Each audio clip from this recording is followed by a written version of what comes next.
Hola a todas y todos, bienvenidos una vez más a las clases de inglés en línea de ITAM Construye. En esta ocasión vamos a seguir trabajando dentro de la unidad 1 del nivel de intermedios 2. En esta ocasión vamos a revisar el verbo to be, que es uno de los verbos más importantes y más utilizados en el idioma inglés. Este lo vamos a revisar en sus tres tiempos básicos: presente, pasado y futuro.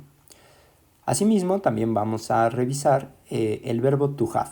Vamos a hacer un breve repaso de estos dos verbos, igual en presente, pasado y futuro. Y bueno, manos a la obra. Comencemos pues por definir qué significa el verbo to be. ¿Qué es en español su equivalente? Bien, el verbo to be en español sería el equivalente al verbo ser o estar. Nosotros utilizamos dos diferentes palabras para referirnos a esto, dado que no es lo mismo ser que estar. Veámoslo con un ejemplo.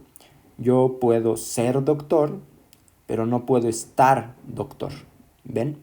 Y yo puedo estar en la cocina, pero yo no ser la cocina. Es muy diferente.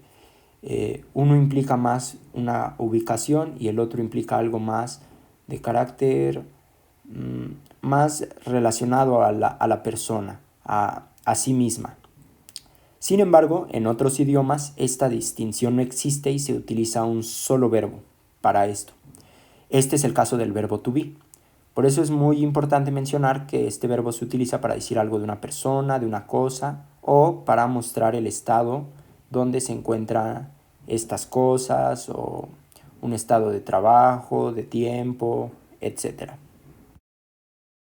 Bien, comencemos primero viendo a nuestros sujetos, porque el verbo cambia de acuerdo a los sujetos, aunque vamos a ver que no mucho. Bien, tenemos aquí una tabla donde del lado izquierdo podemos ver a los sujetos, del lado derecho la terminación presente del verbo to be, y aquí están los sujetos: I, you, he, she, it, we, you y they. Tenemos primero los que son singulares, yo, tú, él, ella, eso. Y por otro lado, plurales, por decirlo así. Nosotros, ustedes, ellos. Ahora pues, veamos que para el presente, cuando es yo, el verbo to be se utiliza como am, de tal manera que se lee I am. Para el caso de la segunda persona del singular, you, la terminación es are, you are. He, she, it, aquí está desglosado, pero en realidad se consideran todos pertenecientes a la tercera persona del singular y tienen la misma terminación is. Veamos esto: he is, she is, it is. Ahora pasemos con los plurales. La primera persona del plural, we are, nosotros, nosotros somos. You are, veamos que sin importar si es en singular o plural, la terminación es la misma para la segunda persona. Para la tercera persona también es are. Entonces, ¿qué podemos rescatar de todo esto? Para las personas, para los sujetos plurales, la terminación es la misma: are, we are, you are, they are. Sin embargo, para las personas singulares sí hay tres terminaciones diferentes: I am, primera persona; you are, segunda persona; he, she, it, is, tercera persona. Bien, ahora analicemos esto en el caso del pasado. Aquí tenemos igual nuestra tablita y vemos primero del lado izquierdo nuestros sujetos, del lado derecho la terminación del verbo to be en pasado. Y analicemos cómo son los casos. Primera persona del singular, I was. Segunda persona del singular, you were. Tercera persona del singular, he was, she was, it was. O sea, esos tres, les recuerdo, son la misma persona, la tercera del singular, y tienen la misma terminación, was. Veamos ahora la forma pasada del verbo to be, pero para los plurales. We are, you are, they are.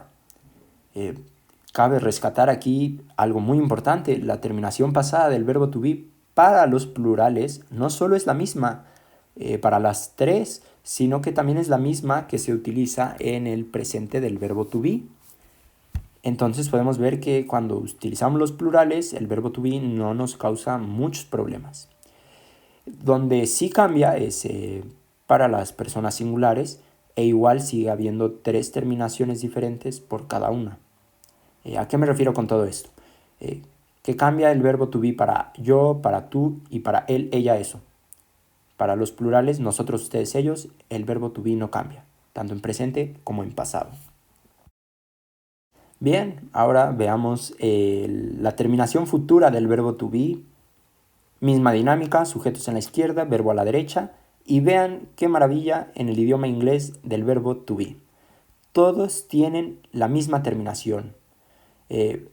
Referirnos a el futuro con el verbo ser o estar es el mismo para todas las personas, sean del singular, sean del plural, sea yo, tú, él, ella, eso, nosotros, ustedes, ellos. Todos van a usar la misma terminación para el futuro con el verbo to be.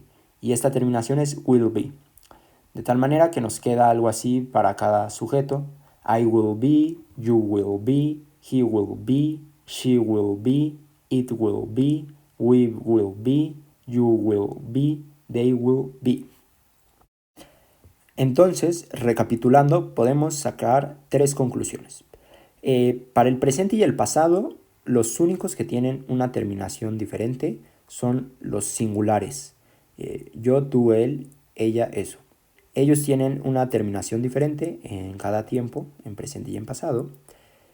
Los plurales, nosotros, ustedes, ellos, tienen una terminación única para el presente, una terminación única para el pasado, y que termina siendo la misma. O sea, tanto para el presente como para el pasado es la misma terminación. Y en el futuro, el verbo to be es exactamente el mismo para todos. De tal manera que es un verbo bastante fácil de aprender, lo cual es muy bueno dado su vital importancia para el aprendizaje del idioma inglés. Ahora pues analicemos el caso del verbo to have o have to, que es el verbo tener. En este caso vamos a comenzar con su terminación presente y misma dinámica, sujeto y terminación del verbo. Aquí vemos para los singulares que para tanto como I como you la terminación es have. Es decir, para la primera y segunda persona del singular tenemos la misma terminación del verbo to have, que es have. Para la tercera persona es otra terminación diferente, que es has, y es he has, she has, it has. Ahora veamos esto también. Los plurales también tienen la misma terminación que la primera y la segunda persona, have. De tal manera que aquí podemos ver que solo hay 2 terminaciones del verbo have en presente. Y las únicas que cambian son para la tercera persona del singular. Solo cuando nos vayamos a referir a él, ella o eso, nuestra terminación del verbo have va a cambiar. En los demás casos va a ser exactamente la misma. De tal manera que les leo cómo quedan nuestros verbos con nuestros sujetos. I have, you have, he has, she has, it has, we have, you have, they have. Bien, ahora veamos esto para el pasado del verbo to have. Y miren nada más qué maravilla nos encontramos. Todos tienen la misma terminación, igual que con el verbo to be lo tenían en el futuro. Así que no hay más distinción, no hay mayor problema, para todos es el mismo. Así que queda I had, you had, he had, she had, it had, we had, you had, they had. Todos con la misma terminación. Bien, ahora analicemos el futuro del verbo to have y veamos qué buena noticia nos estamos encontrando. Todos tienen la misma terminación. Tanto la persona singular como el plural, todos son will have.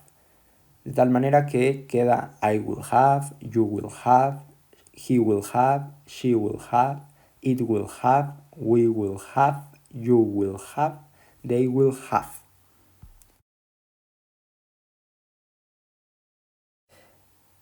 Bueno, pues Algo que podemos rescatar como conclusión de todo esto es que dos de los verbos más importantes del idioma inglés no son tan complicados como podría parecer en un principio.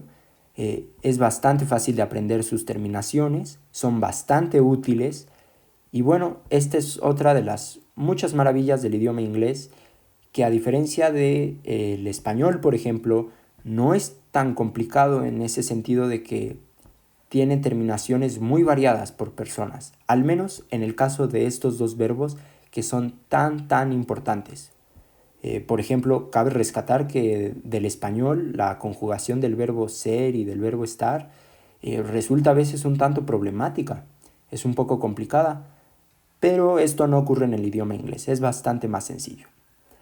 Bueno, pues esto es todo por hoy, espero que les haya sido de utilidad, que les haya sido de su agrado. Nos seguimos viendo en nuestra siguiente sesión de clases en línea, síganse cuidando y hasta la próxima.